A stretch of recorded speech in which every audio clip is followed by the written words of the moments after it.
Welcome back to the podcast, everybody. Today, things are going to be a little bit different from the norm. Normally, I'm asking the questions, but this time the tables have turned. We've flipped it round, and I'm the one in the hot seat. Not my idea, but we're going to see how it goes. No idea what's coming, no holding back. Let's see how it goes. See you on the other side. Hey, I'm Car Boot Chris. I'm a full-time UK online reseller. I operate mainly on eBay and also Whatnot, but also some other platforms as well. I'm going to bring you regular podcasts all about reselling, hopefully to keep you company, to entertain, or maybe to educate. Who knows? Welcome to the Everything Reselling podcast.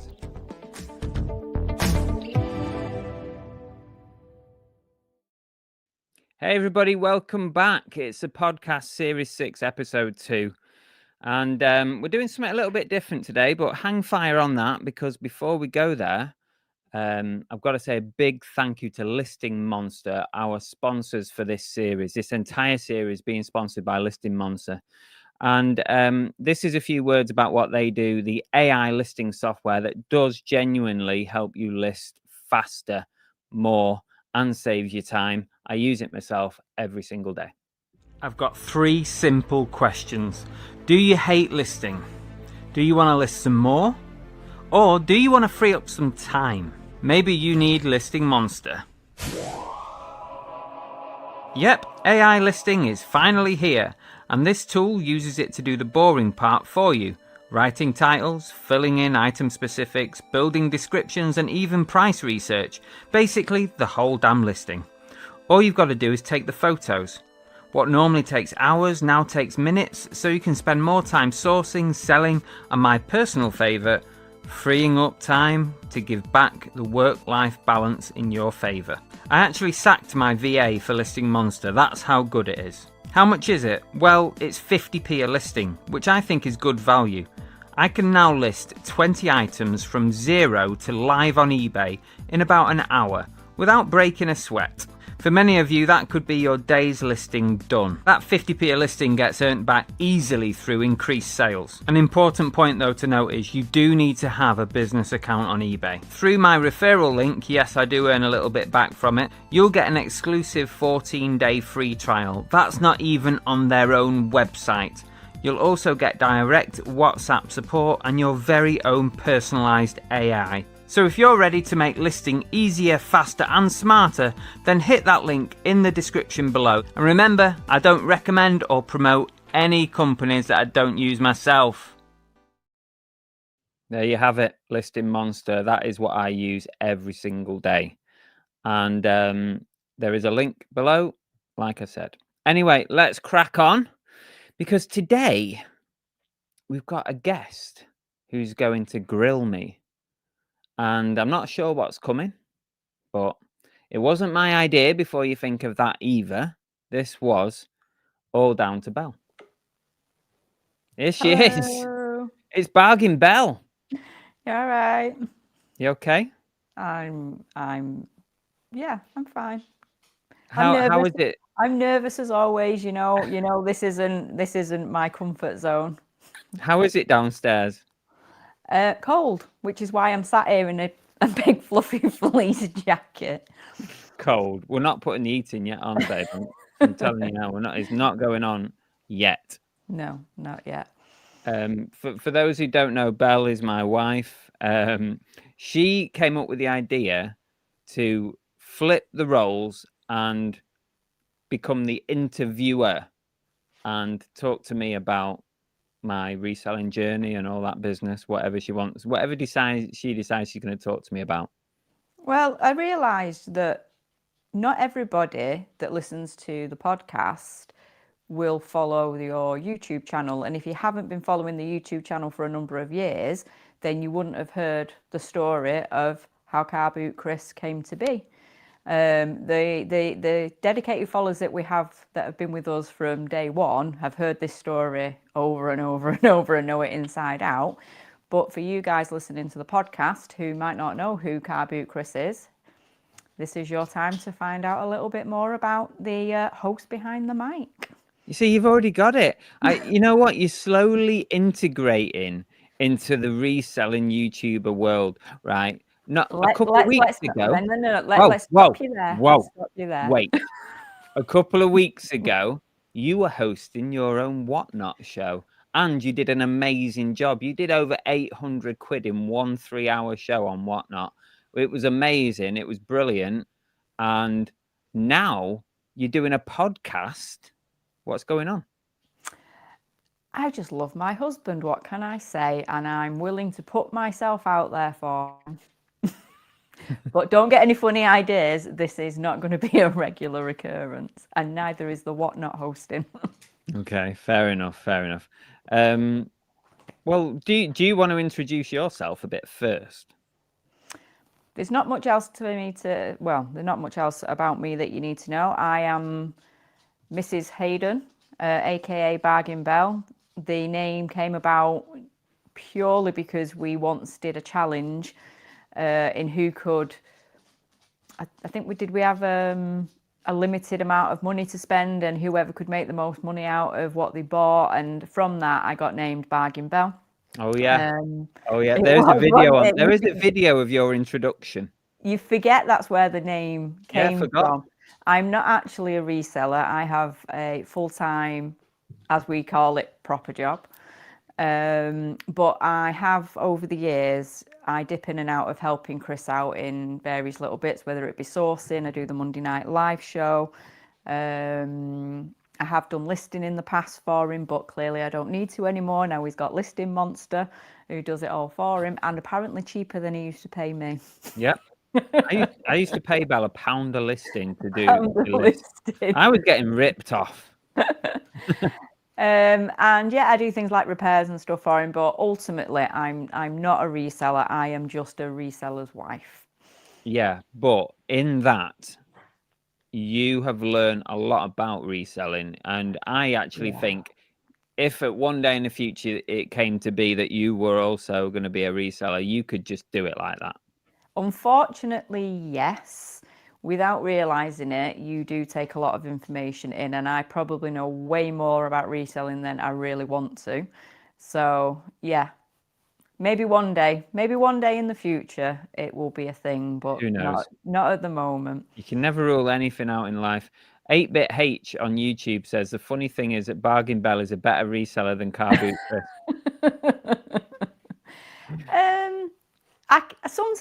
Sometimes I rein him in, sometimes I can see outside of the box, i.e. like tonight when he was struggling for a podcast idea.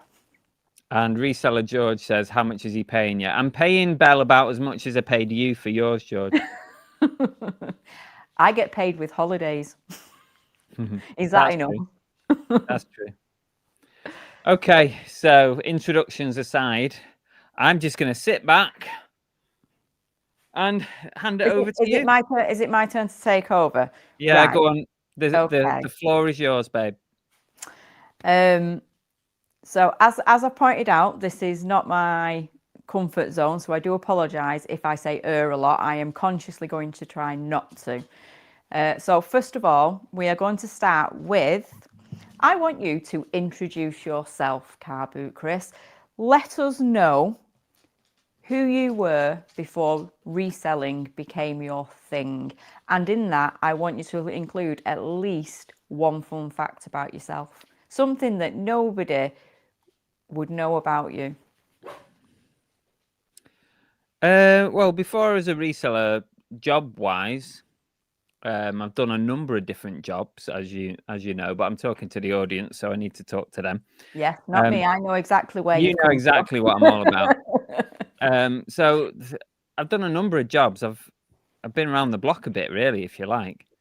I started off my working life as a bit of a skivvy, like basically making brews and stuff for people in a factory type environment. And then I worked at Marks and Spencer's for 4 or 5 years. Really enjoyed that.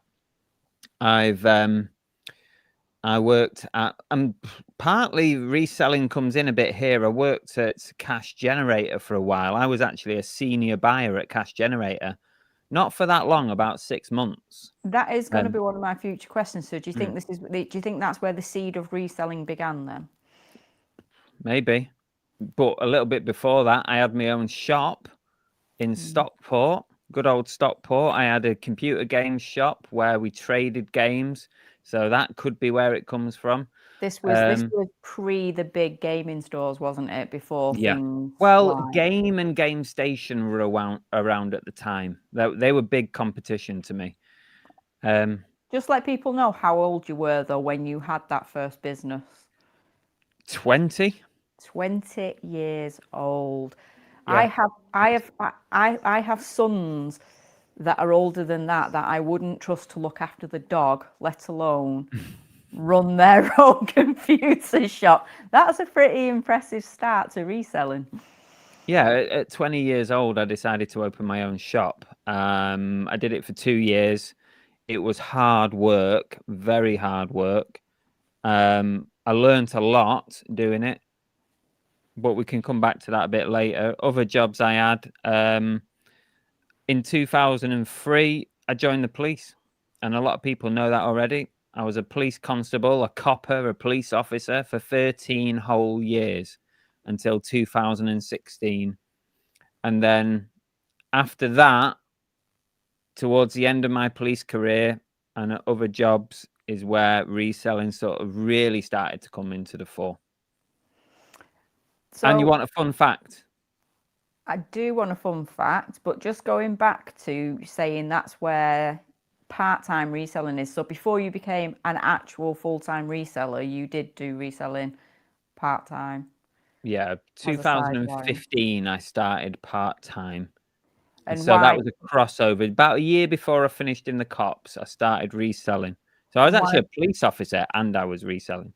and why did you decide, well, how did that come about? How did the part-time reselling start? Well, me and you were creating we decided, I don't know how initially, but I got a big job lot of figures from cash converters once. I did a deal there one day and we started selling like Gift sets. gift sets. We were doing DVDs with the toys. Like I remember specifically, I got a Terminator figure. Do you remember that one? A I do. Terminator figure in a brand new in a packet, like a NECA figure. And we decided to throw in the Terminator set with it. We wrapped it up in cellophane, put a bow around it, and at Christmas we were selling these gift sets, and that's how the reselling part time started. So that little venture that we started was because we wanted to earn a little bit of extra cash for some holidays. Yeah, So that was how we sort of got onto that sort of idea, wasn't it? Of how can we create a little bit of extra cash flow to pay for a yeah, couple of holidays a year? And this is where Movie Fusion came into play, wasn't it? Which that's is it. what we called it was Movie initially fusion. it was Facebook, wasn't it? Yeah, We were advertising on Facebook, but you even made leaflets up yeah. and stuff like that for We it. went. And Yeah, we it was proper. It was quite professional, really. We had a Facebook page. We were we doing did. local deliveries, um, and It it went just went crazy. quiet after a bit.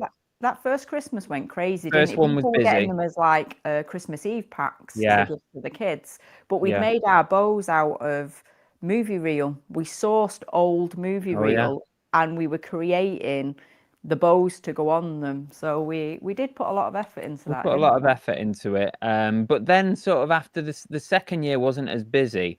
And then I remember thinking, why don't I just try and sell these toys that I was putting with films on their own on eBay? Why don't I Mm. just try and flip them on eBay? And but that also couples with seeing people on YouTube also doing a similar reselling sort of game. And I just thought, let's have a go at that. Let's see if these things sell on eBay, and that's where it kind of went So from yeah, there. so that's initially where the retail reselling venture started, wasn't it? Yeah, Just as they make a little bit of cash on the sidelines to pay for a couple of holidays. yeah. Right. So let's go back to what was your fun fact? Have you got one? Yeah, I've got a fun fact, and I deliberately left off one of my jobs that I did in that time. So I worked at Marks and Spencer's for 5 years in total, but in the middle of that, I did another job for 1 year. I left Marks and Spencer's, I did another job, and then I came back for another 2 year stint. And I was a trolley dolly for a whole year. You were in the air hostess, wasn't you? I was an air hostess. Yeah. You were only young then as well, weren't you? Yeah, I was one of the youngest air hostesses at Monarch Airlines. I was literally 18 and a half or something like that, almost 19, about around that, 18 and a half to 19. I was one of the youngest people to do it. I got What? a job out of thousands of applicants. I think something like 100,000 applicants went for this year's job, and I think only about 80 or 90 people actually got offered a job. So it was quite an achievement to get it. That was And pretty impressive. I did it for a year, really enjoyed it, but one of the hardest jobs I've ever done, that. Yeah, but I think one thing that people probably don't know about you, who if they're not familiar with the channel, is that you're an avid traveler, aren't you? You have got a travel bug, so Yeah, which I think again pushed the reselling and the earning that side of the cash into it because you do enjoy. I think you get a little bit of like frenzied sort of we've been in the country too long if we're in the country more than at least 3 or 4 months at a time. true. Yeah, true. Right, okay, so you've had some very interesting and mixed job roles in the past. So at what point did you decide that the part-time reselling was no longer enough for you and the idea of whether you could do this full-time came into play? When did that sort of happen? Probably around I started thinking about it around 2018, 2019. At that point, I'd left the cops already. So I'd already got out of the cops, and I was working for a charity organizing events. So I was an events organizer. And I actually really enjoyed that job. I enjoyed the people, I enjoyed the organization that I worked for. But towards the end, there was a few little things that weren't quite right that, makes you reevaluate your position. Let's put it that way. Mm-hmm. And I think when things happen that you perhaps don't agree with, or something that upsets you at work or whatever, people, then you start to think, okay, maybe reselling could actually be. I know a lot of people that did it full time at the time, people on YouTube and stuff that I'd learned from. So why couldn't I do it? I'd literally been a reseller in the past. I'd had my own business in the shop. I knew how to run my own business to a certain degree. So it was it was part forced on me, but also it was completely my own choice. I could have carried on as I was, but I just thought, I think also it coincided when my dad died. And Yeah, I think that was a big turning point actually, because when something like that happens, because that was 17. 2017, because we got married in 2018. Good job, I got that right. Yeah. 2017, my dad died, and I think when something big like that happens, you do also start to evaluate what direction you're going in and what's it all about, what's life all about, and should I do something else? Yeah, so I think it was all around. There was Taking quite a bit chances. happening. Taking chances because I mean your dad was a risk taker, wasn't he? Your Mm. dad did stuff through his life that He had his own businesses. yeah, and had properties in other countries and stuff. So you had a good role model there of you know going big and taking chances and doing stuff. Yeah, yeah, definitely. And and life's too short, isn't it? Yeah. If when something like that happens, if it teaches you anything, it's that life's too short. And what's the saying? You only truly regret the things that you don't do rather than things that you actually did. Yeah. So you'd obviously made that decision that you needed to leave the role that you was currently in, and you were going to look at going into the reselling full time. Did you have any sort of business model in mind at that point, or has going into the reselling business was it just a flying by the seat of your pants sort of situation? You know, how did you work that crossover between being in quite a well-paid full-time role Decent. and then moving over into having to manage not knowing what those finances were going to be on a week to month, a day, week, monthly basis? Well, don't forget, I'd been part-time since 2015. When I actually went full-time, it was 2019. So I had 4 years of part-time. And during that time, we went on some nice holidays, don't get me wrong. We did. We went on some good holidays, and We we, did. you know, most of what I earned part-time paid for those holidays, but also I was building up quite a nice little nest egg, quite a nice little amount of backup money. And I think when I seriously started thinking about it, I actually started focusing on just building that bank account before I went full time, because I was very worried. One thing that worried me was we had a mortgage, we had bills to pay, and would I be able to actually manage it all? How was I going to know how much money was going to be coming in? And I made sure, the first and foremost, I made sure that I had a fair whack behind me I don't know exactly how much I had in my business account when I went full time, but I'd probably say it was probably at least 5 or 6 grand. So So was that your business plan? Your business plan was just to have enough money in the bank to support you through the transition. Would you say yeah, that was sort of the basics of? yeah. Okay.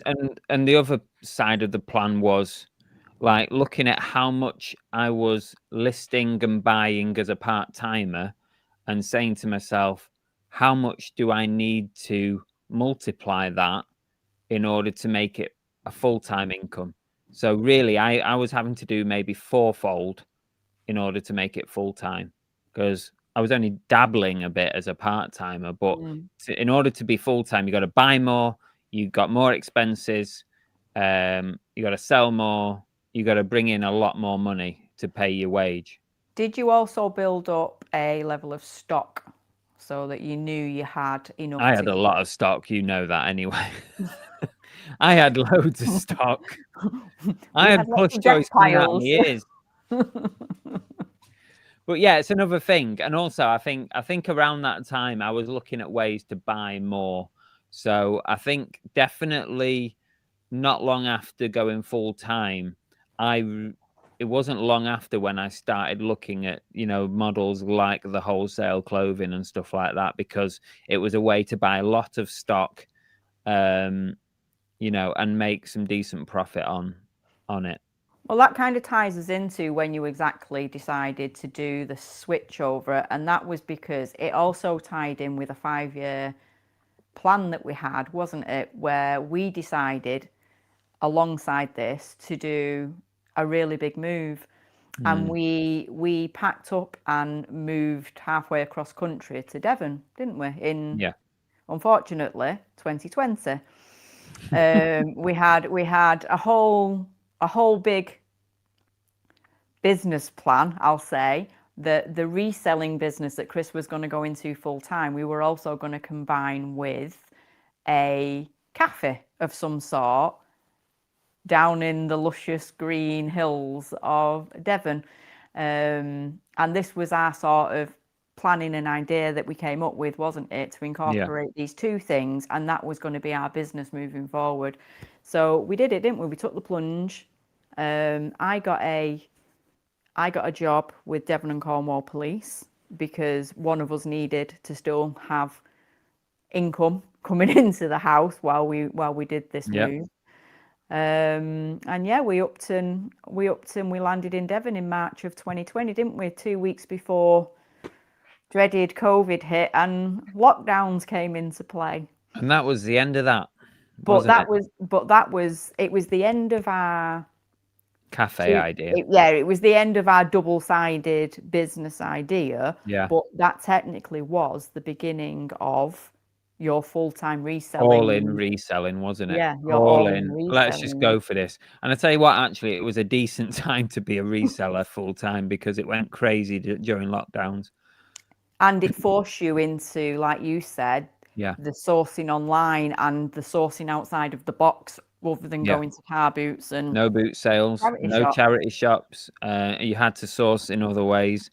Vinted wasn't really a thing at that time. A lot of people source on Vinted now, but so a lot of people were turning to clothing. A lot of people were turning to wholesale stuff. Yeah, so that really did force every hand into the all in on reselling. So that all being said, once you'd done that move to Devon and you'd given up your full-time job and you were now full steam ahead into full-time reselling, what challenges did you face? What were the biggest challenges you felt like you faced at that time? I don't know. That's a tricky question, that babe. I mean, I don't even ask questions this hard. We're My digging questions are deep. easy. We're digging deep. You are digging deep there, yeah. What challenges? Um, Well, I'm just trying to say because there might be people out there that are in full-time jobs that are at that point of thinking about doing what you did, and it's just giving them an idea of what were the biggest challenges that you came across. Was it the financial side of things? Was that the biggest challenge? Was it the sourcing? Was that the biggest challenge? Was it becoming self-employed and having to manage all the background I think sort it's of just, I stuff? think the main thing is figuring out how much you need to spend. This is really hard, actually. This is really hard to do until you've done it a little while. Figuring out how much you can afford to spend out of your business account, how much stock you need to buy in order to turn over enough to pay yourself. And then when it comes to paying yourself, how much do you give yourself without leaving your business short? But also future proofing that into the next, say, 6 months. So not just you can't think about 1 month ahead, because if you do that, I think you're doomed. Like if you think 1 month ahead in your business, then you're going to probably fail because one disaster means that it's all over. You've got to, when you're buying your stock, you've got to think, okay, 6 months, even a year. Like when you're doing a deal on a load of stock, you got to think, like, yeah, this might be costing me £1,000 now, but how much is this going to bring in and how long will it take to sell? And I think that's the challenging part, right? Becoming self-employed is not as difficult as people think. Sourcing products and to sell has never been a problem for me. So like that for me is the easy bit. If you can't go to car boot sale, you can literally sit at your desk. You can buy as much clothing as you want in the world. You can get it delivered from anywhere. Sourcing products, I don't think is an issue at all. So yeah, I think the hard bit is managing your money and figuring out that process of paying yourself and how much to spend. I think that is very difficult. Yeah. I mean, for us, the fact that it happened in lockdowns, it it was a bonus for us in a way because both of our financial states had dropped quite dramatically from what we were used to as an income. And Yeah. luckily, because we were in lockdowns, we couldn't go anywhere to spend any money anyway, could we? And so for us, that was probably a plus, wasn't it? Because we didn't have any spare cash in that time of change. So I suppose sacrifice is a big thing as well. It's being prepared to sacrifice for a period of time the luxuries that we were used to. And like I said, Yeah. we were lucky because we didn't have a choice because they weren't available to us anyway. We couldn't go on holidays, we couldn't go out for meals, we couldn't do anything. So, it kind of fell at a good time. But if someone was doing it now, I suppose it's taking that financial hit and being prepared to go without Yeah. until you've built the business up a little I bit, think the isn't best it? advice I would give anybody is when they're starting now, even if they jumped in or if they planned it, would be to like don't pay yourself for as long as you possibly can. Leave that money in your bank account, leave it in your business account, and reinvest it into your business, and keep reinvesting it. Try not to pay yourself unless you have to. Buy all the things that you need. Get your computer. Get your lighting set up. Get your photography area sorted. Spend all your money on that stuff, on the infrastructure of your business, and then it's done then, isn't it? That'll last for ages. All your lighting set up, that'll last for years. You've done the big things, early doors. When you're saying not pay yourself, though, you've got to pay yourself at least something because you've still got to cover I think your bills. I'm And talking mainly like as a part-timer, probably. Like if you're part-time and you've got a full-time job, try not to take money out of your business unless you are doing really well. Reinvest as much as you can. That's what I would say. but I guess once you step over into that full time, it's take what you need, Yeah. not because I suppose the temptation could be there that if you are earning, a couple of £1,000 a week, the temptation is to spend it, to use it, to enjoy that money. Well, But that's a good point, and it's exactly why I don't tell you how much I have in my business bank account. Yeah. because I'd Because if spend I it. did, we'd be going off somewhere, wouldn't we? We'd be buying something else. We'd be getting a new washing machine. When the other one's fine, it might rock a bit, but it's fine. So if You if didn't you're not expect that, getting did you? if you're not getting the gisty, you've got to have a good financial head to be able to become a reseller, and I don't have that. Before we move on, just a quick one from Tommy Trades. He says, I'm curious, if you'd have opened the cafe and had the reselling business, how much would they have crossed paths? Would one of you run the other and one do the other, or would you sell stuff in the cafe? Right, Tommy, the plan was we were going to open a movie cafe, a movie-themed cafe. It's going to be amazing. We had loads of plans. With a dog section in it. with a dog section. But yeah, we were going to, because I was predominantly selling movie related items. It was what I really loved selling. So we were going to have a part of the cafe, like a retail section with displays and stuff that would have stuff that was already also listed on eBay. But also, like, if you think about Devon and how cafes run in Devon, it is seasonal.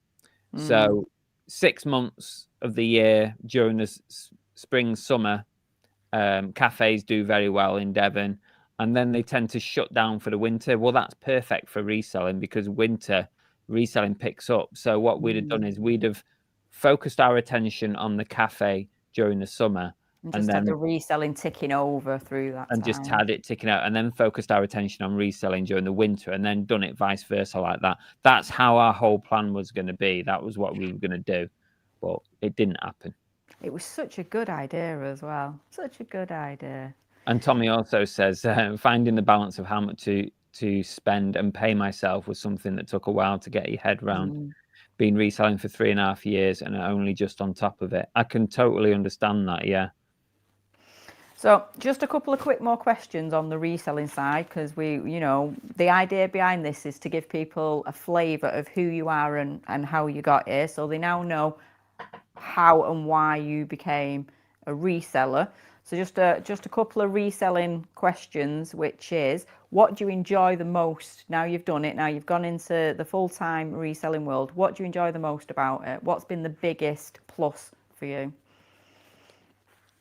I guess being your own boss is difficult, but also it's massively beneficial because I get to do my own thing every day. If I want to work into an evening, I'll work into an evening. If I want tomorrow off, I'll have tomorrow off. But I'll commit to myself that I will do more work the day before, more work. The whole flexibility of working for yourself, and especially with reselling, it's like some jobs working for yourself. Like if you were a gardener, you'd have to be quite strict in the times of the day that you work and the time of year that you worked. and that applies to a lot of different trades. But as a reseller, it's so flexible. You can work all night if you want. You can, if you're a night owl, you can't sleep, you can work through the night. You can do all your work at some ungodly hour, and some people do it.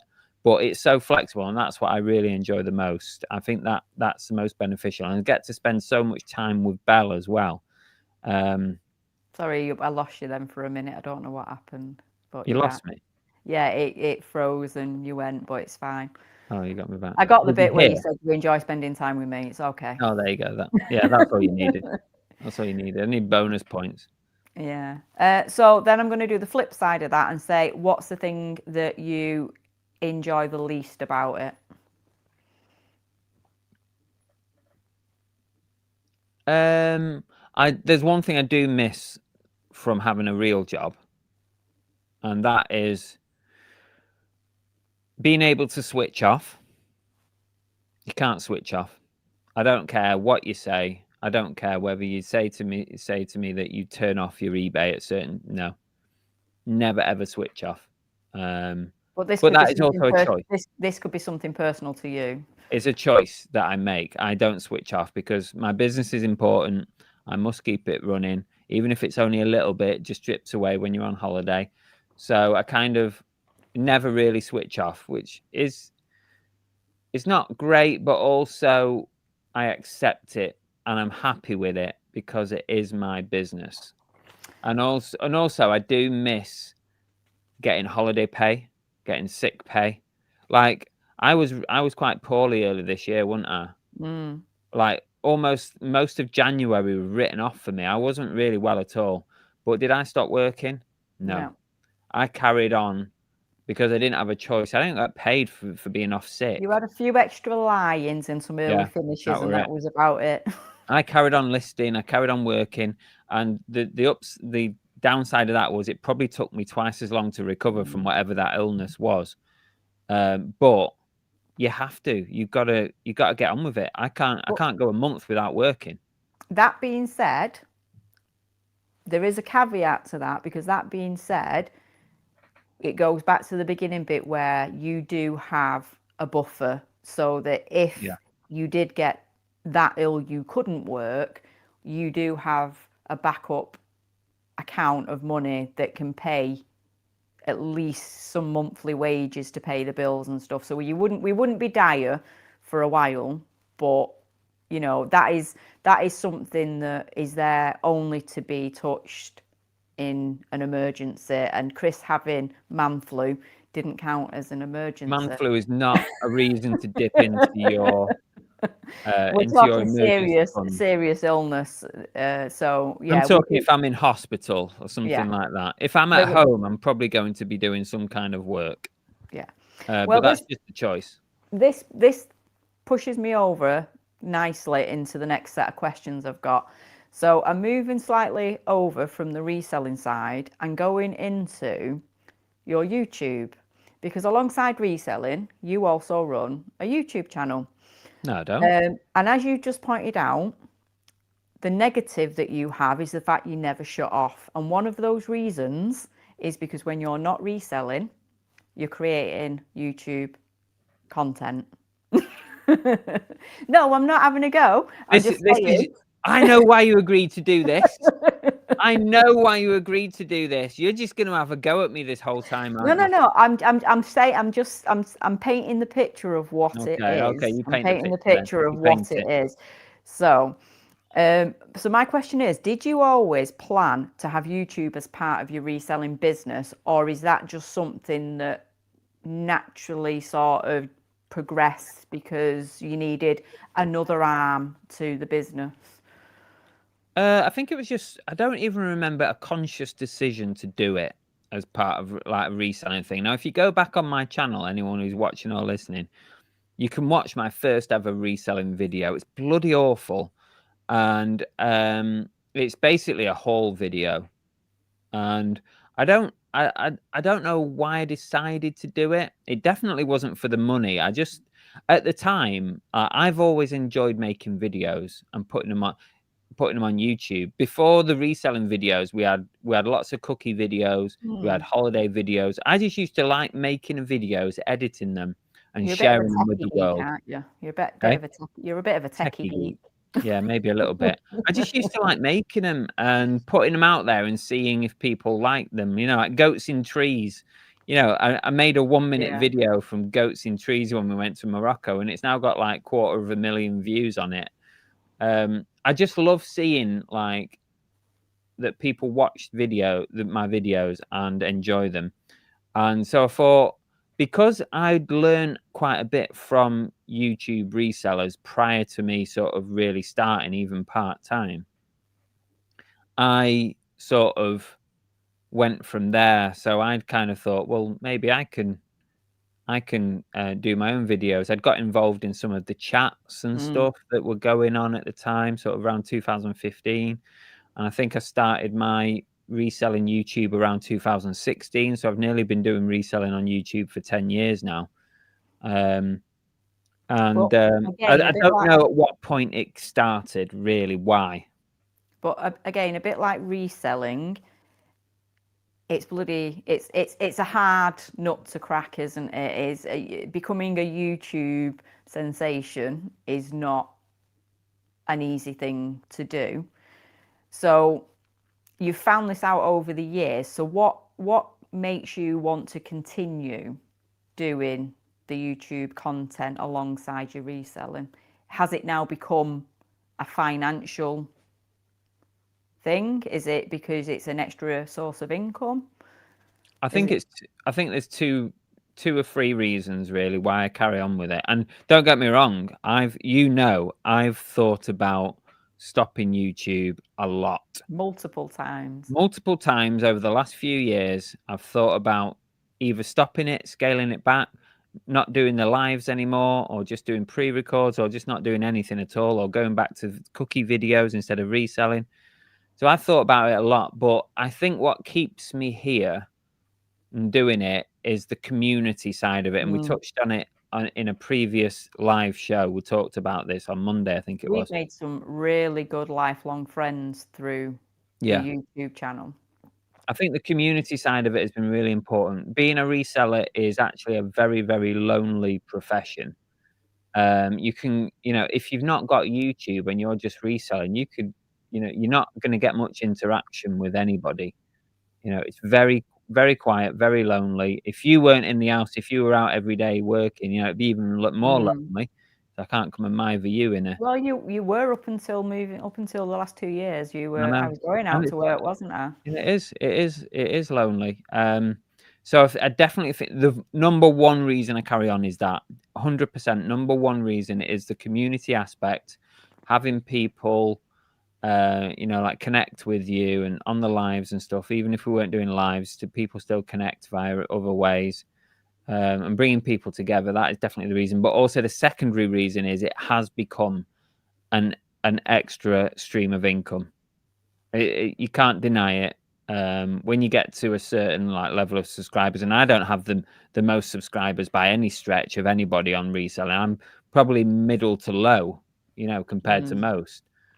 But it's definitely an additional stream of income, and I always tell people you should strive to get as many different streams of income as you can, because then when there are quiet times, like when eBay has ups and downs, when you have other streams of income, it helps to smooth out those ups and downs. Well, Yeah. if it's one thing I can say about you, you were always looking for new ideas. You drive Yeah. me absolutely insane with the amount of ideas you come up with, from creating your own apps to wanting to know what content to put out to wanting ideas. You are constantly scheming all the time. But is that because you feel you have to, because you need it for the business, or is that a personality trait? Is that just you? Probably 50-50. I'm always like looking for another opportunity. I'm always looking for opportunities, and different things to do, like some another stream of income I can bring to the channel or to my business. Well, But you've tried two previous other YouTube channels, haven't you, as yeah, well, which we've had we, we other don't do. YouTube channels, but that's way too much hard work. One YouTube channel is more than enough for anybody, I think. So many different ideas come into my head, and 99% of them get boshed by you probably. No, not doing that. No, I'm the voice of reason Yeah, normally. I'm that's the voice fairer. of That's reason. fairer.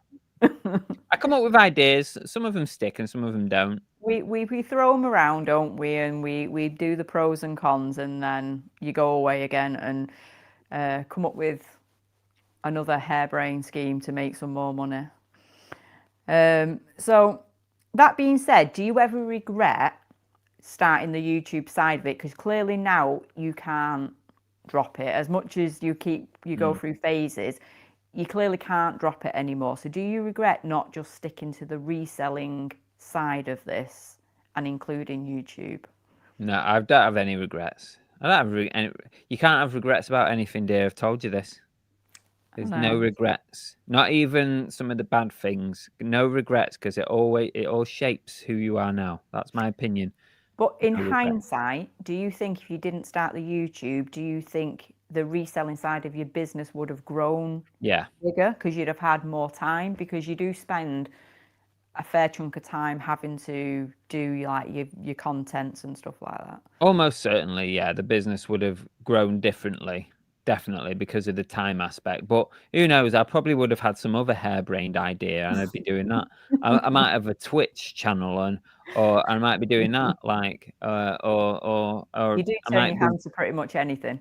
big on TikTok or something, or I don't know. No regrets about anything, though. Okay, so can you give me some pros and cons of doing both of them together then? What pros and cons are there to it? Obviously, one of the big cons we've come up with is it's time consuming. Well, the pros: community, number one. Yeah. Income, extra income.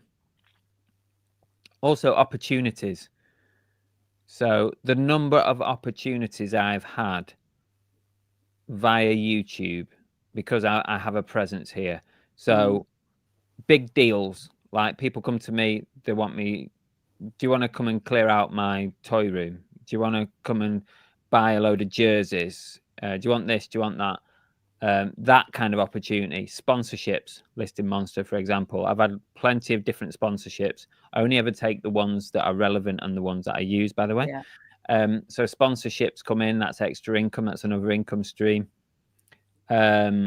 Opportunities. eBay contact you. Do you want to be part of our focus group? Do you want to do this? Do you want to come to a little meetup at eBay HQ? Do you want to do this and that?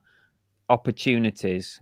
And you never know, like, what can happen from an opportunity. You know, what connection you can make, what deal you can make, what friendship you can make. So there's lots of pros. And the cons, obviously, time.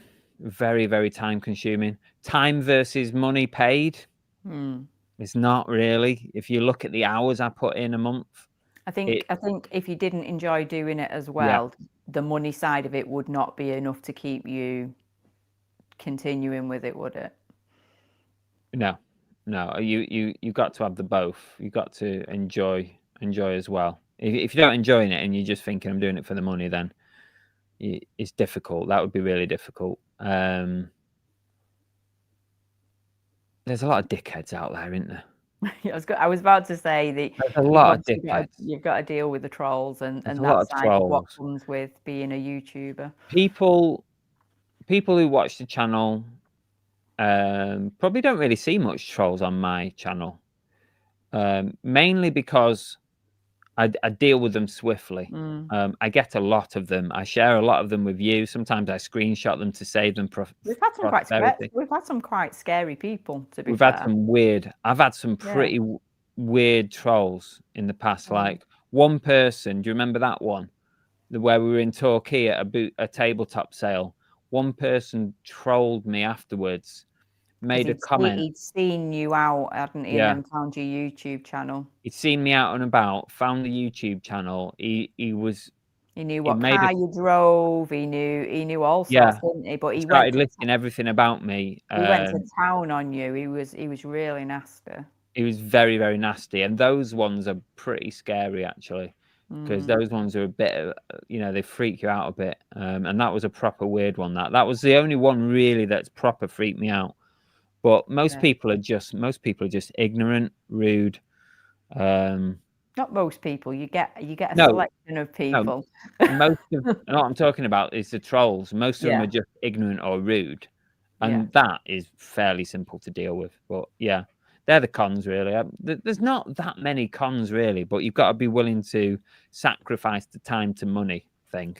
I think one of the big cons that I notice with you, especially now because you've been doing it for so many years, is trying to continually come up with ideas and content and things that are different that are going to get people to engage. It's That's like true.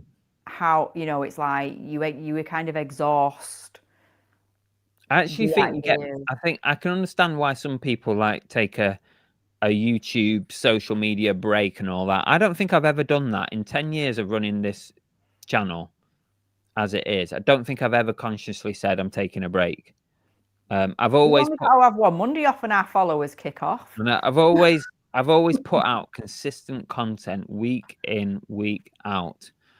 And I've never gone, oh, I'm taking a break. I'm not putting any content out for the next month or whatever. I've never done that. I've always managed to carry on.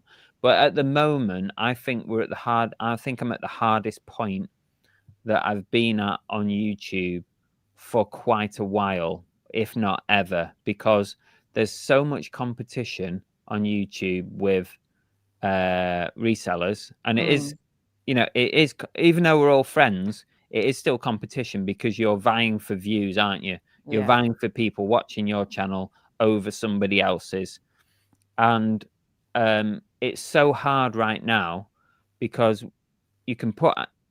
If I could do boot sale videos every week, it'd be great because people love the boot sale videos, and they'll first most viewers will first try and watch those. But the minute you veer off that, the minute I put out a picking video, a packing video, just a sat here chatting about one kind of subject video, and the views just go like that Yeah. It's because disheartening, isn't it? it's disheartening. But the reason they go down like that is because there's lots of other people over here with plenty of boot sale videos or more interesting videos than this particular one that you've put out. And that's because there's so much reseller competition over here that they don't need to watch yours because there's all this other content they can consume. So that's the real challenge at the moment. It's very, very hard. And I'm kind of at a bit of a crossroads at the minute where I'm thinking, I don't actually know sometimes what content I'm going to put out. I honestly don't. Because it feels like unless I do a certain kind of content, nobody's going to watch it. Or I say nobody, I paraphrase that. The people who follow the channel and are very, very loyal to the channel will watch it because they will likely watch every video that comes out. And they're the people who really support you. And that I appreciate to the ninth degree. It's getting those new views, isn't it? It's getting the new people. It's getting the new people. And what I always try and tell like people on YouTube, and I try and do this myself, it doesn't always work, but I tell other people you should do this, is every video that you make, every title that you write, and every thumbnail you create, you should create those aimed at somebody who doesn't know who you are and has never heard of you. So don't write in your title and don't write your thumbnail to your subscribers because they're going to watch your video anyway. Most of them are. They're going to watch your video because they're loyal. You have to write it to get the people who have never heard of you to watch your video. And when you can do that, that's when your channel does well. And that's the challenge. It's getting people to engage with your videos and your channel who have never heard of Car Boot Chris, who have never seen him before ever. That's the hard bit. And that's what I'm struggling with right now. And it is a big struggle. It is, but you do, it's like a roller coaster like anything else. You have your ups and downs and you kind of, like you said, you're in a difficult point now, but you only need a couple of videos that do well and you kind of back up again, aren't you? Come But back like up, you it said, brings you back up again. or you get some really nice comments. You know what? It means a lot when somebody comments and like Appreciate gives you a really nice comment and really appreciates what you do. Because it does give you a boost. You know, I might get 100 comments on a video, but it still matters. You're putting time and effort into these things, aren't you? And you know, like you said, you want it to do well. So right, okay. So we've established how the YouTube has fallen into your reselling. So the next question is, how then did that progress onto doing this podcast? Because this is a relatively new section of your business model. You know, the business model you never had at the beginning is slowly developing, isn't it? And obviously the podcast was a bit like everything else, where you've come up with an idea, you've decided to run with it, and it seemed, you know, you've been pretty successful. So how did that come about? How did you decide to go into the podcasting area? It started off, I remember getting an email from YouTube, probably roughly a few months before I started doing this podcast. So it was probably like over a year ago. And I remember an email coming in saying that podcasts were on the up and people were actually coming back to podcasts. If you remember back when Apple had its first iPods, podcasts were around then. See, And that's like, I've never listened to I'd never listened to podcasts, me never. neither. It weren't my thing either. I wasn't into listening to the audio stuff, the audio book type things. But when Apple first started with its iPods, like 2010 or something, I don't know. I was too young to remember. Podcasts were a big thing. That's when podcasts really started. And then they disappeared because nobody was bothered about them. But then the last couple of years, maybe COVID brought them back. I don't know. People were looking for different ways to entertain themselves and while they were working from home and stuff like that. But yeah, I remember YouTube sent an email saying podcasts were coming back. You know, maybe you could try one. It wasn't aimed at me specifically. It was just a generic email. But maybe, you know, if you're thinking about trying one, it will give your channel extra visibility. And I was thinking, okay, let's try it. We kind of already did lives every Monday, which in theory, you could literally immediately convert that to a podcast on an audio channel as well. It's kind of like a podcast on a Monday night with chatting and stuff, you know, same kind of thing. But I thought, what about if we tried to get guests on? What about if we just picked a subject and talked about it for an hour or so?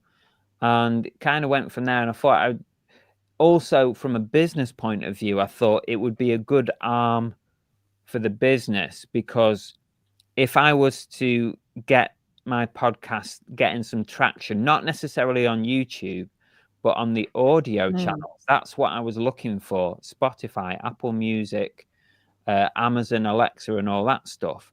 That's really my aim with the podcast, is to get it moving on those channels and as well as YouTube. Because that opens up a whole new audience. Yeah. And I'm thinking from a business point of view, also, is there opportunities to earn a little bit from that as well?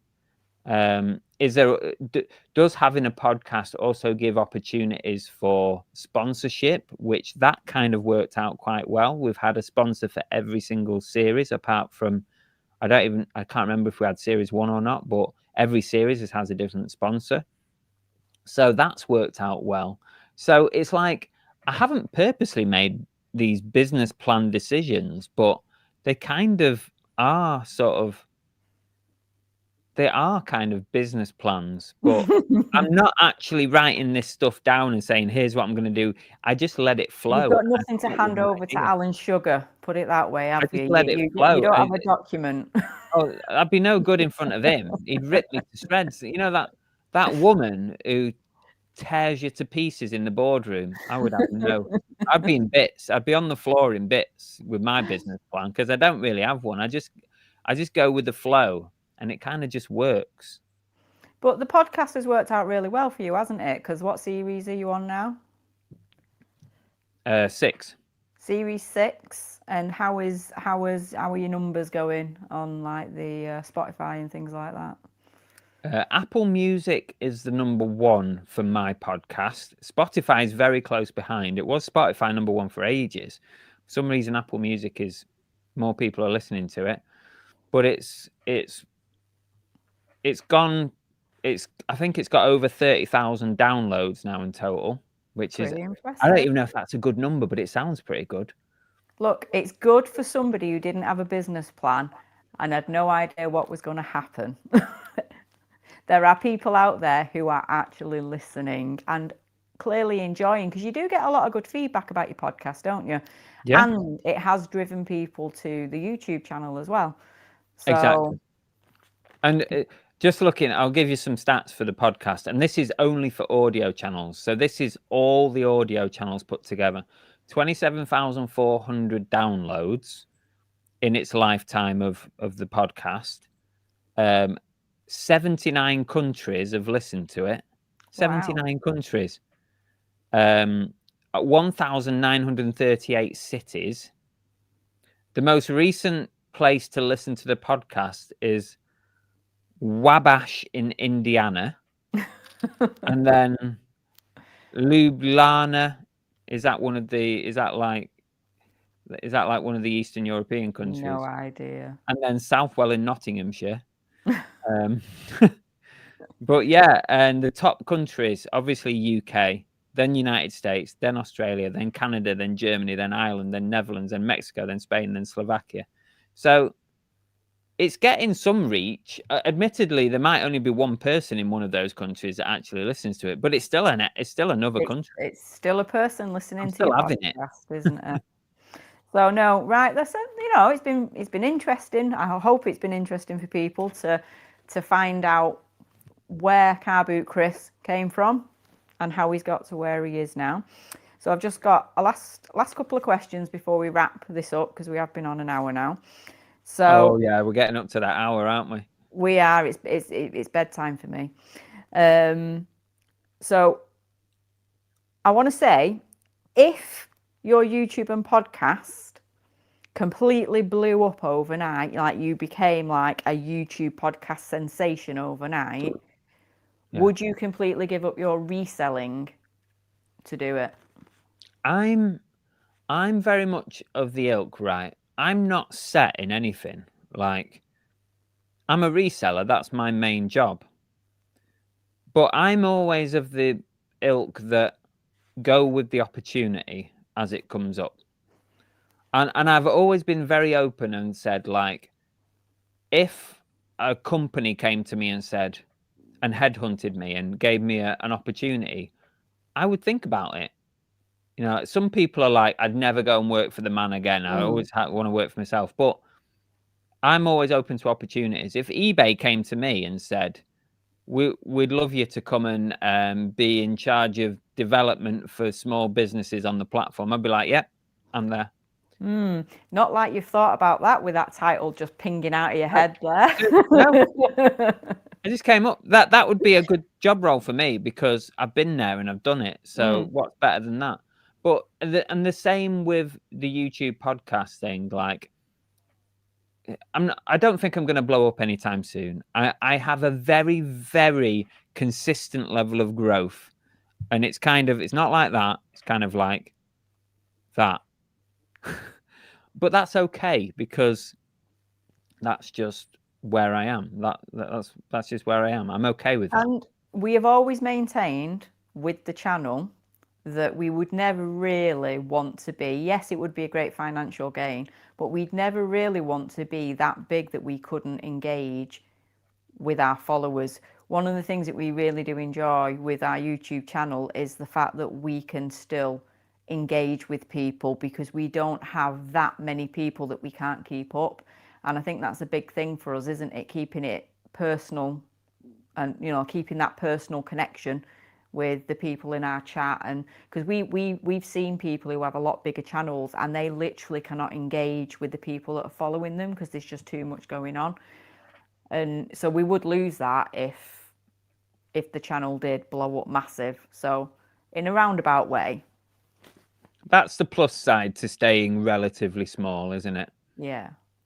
But I'm always about like be open to opportunities. I think I said this on another channel recently. Like always be open to an opportunity. You never know where it's going to lead, and you never know where it's going to take you. Yeah, definitely. Right. We're going to wrap it up with the 2 questions that you've told me you ask all your other resellers that come on. So you're going to get them as well. You're going to be put in that same situation. Yeah. So, number 1, if you could ban one item from a car boot, what would it be?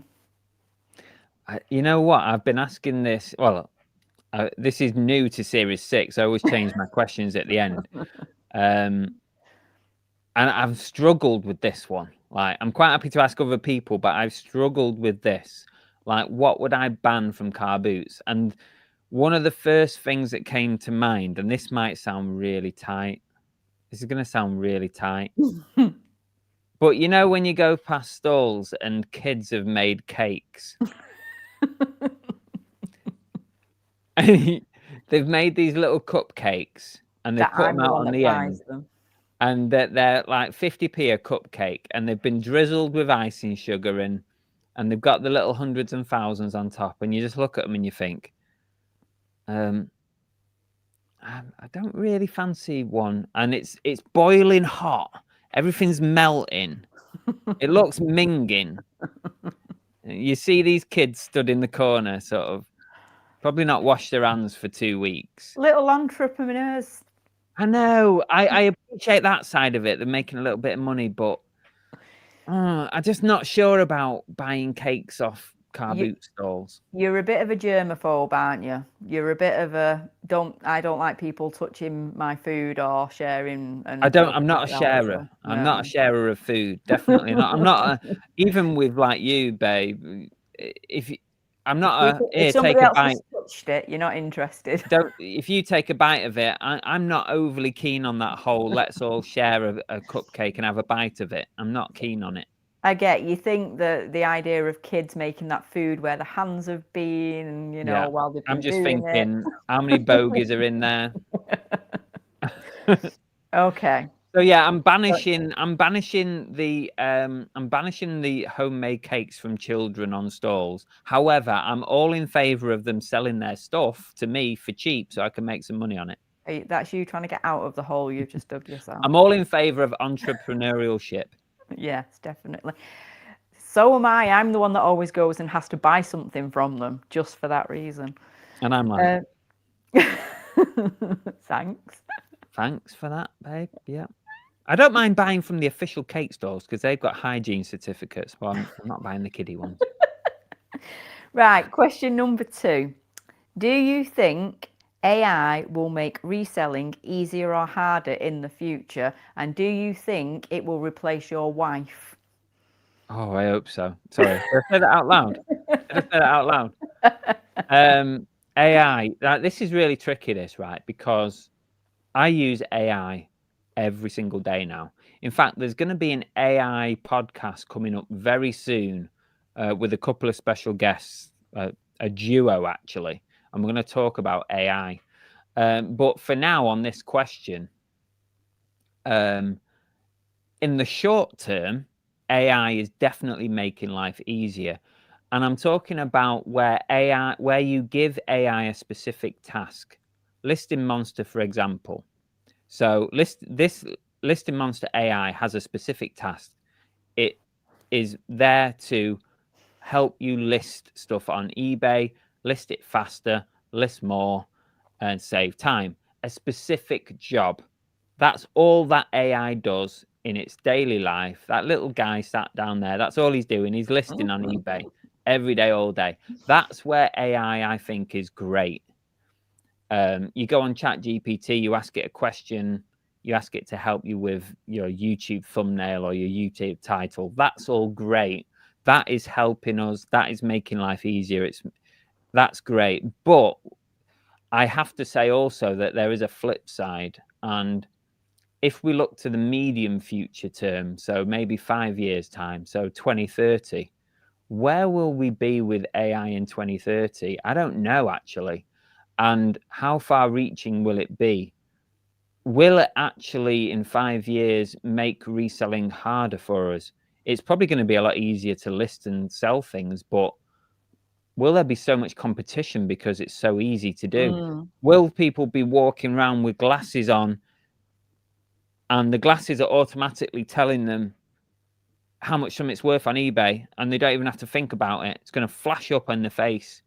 You know, we can almost do that with these Meta Ray-Ban things now, but in 5 years, maybe it's going to be harder. I don't know. Yeah. I mean, one of the things you've got at the moment when it comes to reselling is a lot of people try and, I don't want to say fail, but try and find that actually it's a really difficult thing to do. Whereas, like you've just said, if that is made so much easier that anybody can do it, it's like you said, is that competition just going to be? I do worry a bit that we're getting the gains at the moment with AI, but as the applications of AI become wider and wider and wider over the next few years, is it going to start having a negative effect on us as resellers? And that's the big worry. We don't know where it's going, and I think it's a real concern that who knows, maybe there won't be any like resellers as we know it right now in 5 years' time, and that's only a short There'll all be amount them of little time. purple things that are on the bottom of the screen. I know, yeah, I know. Right, well, that is a worry for another time and not for tonight. But thank you very much for letting me grill you, and hopefully people have got a nice little glimpse into the world of Car Boot Chris and who you are and where you've come from. What a genuinely nice person you are, and I know I'm biased because I'm his wife. Very biased. But lots of people will agree with me that, you know, you are the most genuine person on YouTube probably, and in very this biased, business. That's not. No. You're always happy to help. You run a little group of people where you share information, and you've always been there to support people in setting up businesses and all through their reselling journeys. So I hope people have managed to get a little bit of that background and a little bit of who you are. And I'm going to finish off by saying that the fun fact that I was hoping you was going to come up with that you never did, which will always be one of the highlights of how, I don't know what the word is, inspired I was by you, was, and a lot of people won't know this, but Chris was actually a stem cell donor. Again, if you want to go find that journey, he did do a YouTube video following it all, but Chris was actually found, he signed up while he was in the police to a stem cell donor register, and out of millions of people, he became a match, and he, long story short, has managed to save the life of a young girl over in America. So if people don't realise what a genuinely nice person he is, then hearing that should hopefully help, because it was certainly, if I couldn't have been in more admiration of my husband, that was certainly a highlight in our life where, I was, and I still do, every time it comes up on our feed every year, I just feel proud. So there we go. That should have been your fun fact.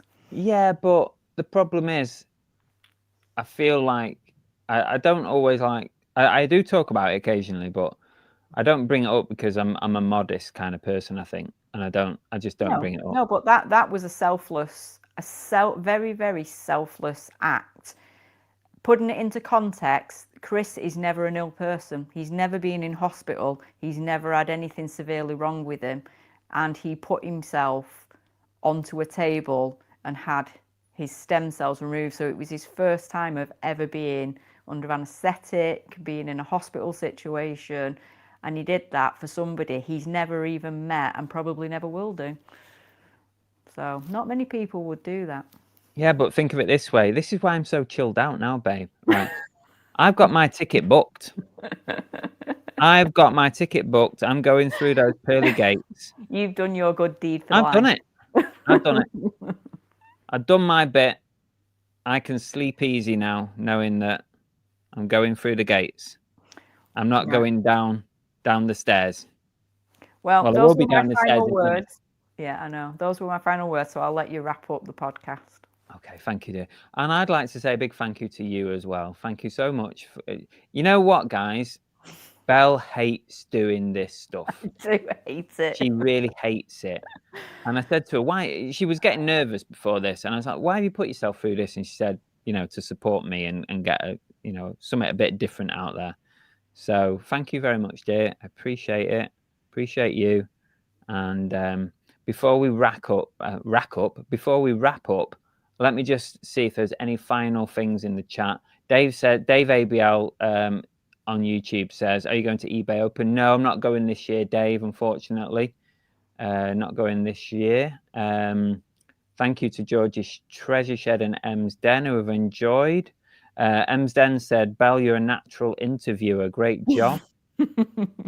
Jeff on YouTube says, Belle, does your job involve any type of interrogation? Well, I have. I'm exhausted, Jeff. I have worked for really the police put me through the ringer. That's it. That's it, everybody. Thank you all so much for tuning in and watching. And if you're listening on Spotify or Apple Music, Amazon Alexa, all that kind of stuff, please hit the download button. That's the equivalent of subscribing here on YouTube. If you've never seen our YouTube channel, come over to YouTube. All you need to do is search Car Boot Chris, or there is a link actually in the description below on all the audio channels. So on Spotify, if you click more information, there's a link below there. There's a link there for Listing Monster if you want to take a look at those guys. And yeah, so that's great. If you can download it, that'll be good. That'll bump my numbers up a bit. That's it. Listing Monster are our sponsors for this series. 14 days trial, and you only get that through private links. You don't get that on their website. So if you fancy giving AI a try to help you list, then please do that. Other than that, we're done. We're done. Thank you, everyone. Everybody has a lovely weekend. Have a good weekend. Happy selling, and we'll see you next time. Bye. That's it for today's episode of the Everything Reselling podcast. I hope you've enjoyed it. Don't forget to like, to follow, or to subscribe wherever you're watching or listening to this podcast. And we'll see you on the next episode.